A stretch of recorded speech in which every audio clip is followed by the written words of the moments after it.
Réfléchissez une seconde à l'image d'abord qu'on donne à l'étranger, qui est absolument calamiteuse, alors qu'on a, comme vous l'avez dit tout à l'heure, Lionel, la Coupe du Monde de rugby cette année et les JO en 2024, mais surtout, ce qui m'interpelle moi, en tant qu'ancien dirigeant du foot, pas seulement à la Ligue, mais à la Fédé aussi. Absolument. Parce que 10 ans avant d'être président de la Ligue, j'étais à la Fédération française de football.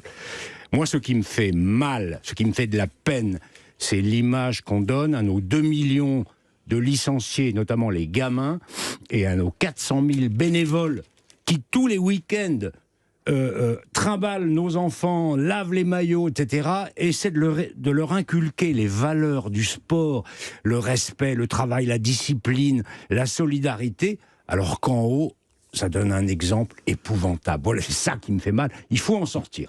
Tout à fait d'accord, et vos propositions dans quelques instants, mais quand vous dites comment on a pu en arriver là, ou comment on a pu laisser faire cela, parce qu'on parle de Noël Le Graët, mais il y a tout le COMEX, ou en tout cas toutes les personnalités et les responsables qui l'accompagnent. C'est peut-être de cela dont il faut parler mais tout à fait, c'est tout le système de gouvernance qu'il faut revoir. C'est trop facile d'avoir un bouc émissaire, Noël Le Graët, que j'appellerais le coupable idéal. Il faut dire qu'il l'a un petit peu cherché, par ses déclarations. Mais ça n'épuise pas le problème. Le pire serait de dire, bon, on a sacrifié, entre guillemets, Noël Le Graët, on continue comme avant. Mais non, mais sûrement pas. Il faut éviter que de telles dérives puissent se reproduire. Il faut changer du tout au tout le système pour qu'enfin la démocratie et la transparence s'invitent dans les fédérations.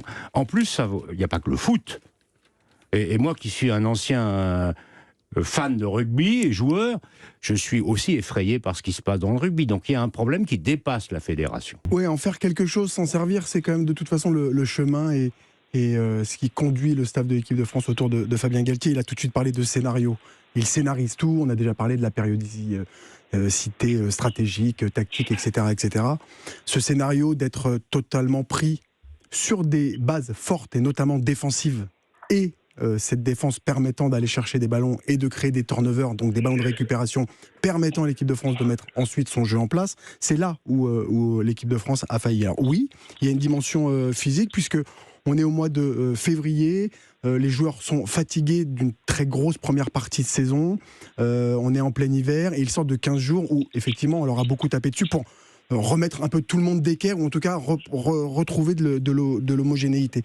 Mais cette capacité à être extrêmement indiscipliné, c'est une conséquence et d'un facteur de préparation physique qui a marqué les organismes, et d'avoir aussi un jeu qui a été un peu plus différent que d'habitude. Je ne sais pas si vous avez cette capacité de visualiser. Il y a eu beaucoup de séquences plutôt milieu de terrain, de ce qu'on appelle du jeu dynamique dans l'axe profond, des pick and go dynamiques ou du jeu d'affrontement à une passe pour essayer de recentrer la défense, puisque les équipes sont en train de s'adapter à l'équipe de France qui joue dans les couloirs extérieurs merveilleusement bien, avec beaucoup d'actions de préparation, et offensivement ils se sont un peu épuisés, je pense, et rajouté de la fatigue à la fatigue qui existait. Et défensivement, après s'être fait prendre par l'arbitre, ils ont surtout eu l'incapacité de se mettre au diapason de ce que l'arbitre allait demander sur cette partie. Et donc, tous ces indicateurs ont fait commettre une petite partie, mais au très très haut niveau, c'est la gagne, avec un point de bonus offensif obligatoire pour aller chercher le grand chelem, puisque d'autres équipes l'ont pris.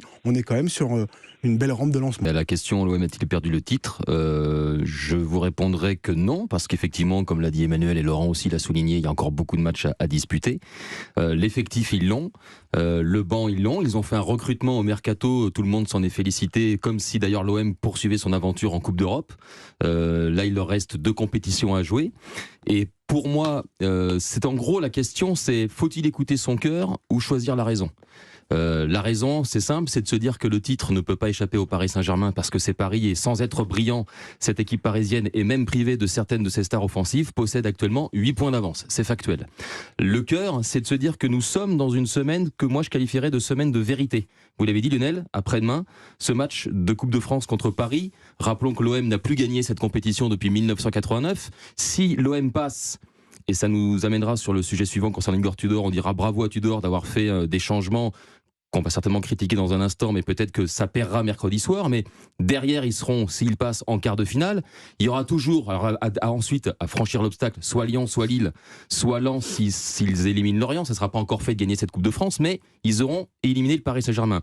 Et pour finir par rapport à la question, samedi, pourquoi cette semaine de vérité ? Parce que mercredi, Coupe de France, et samedi, l'OM se rend à Clermont.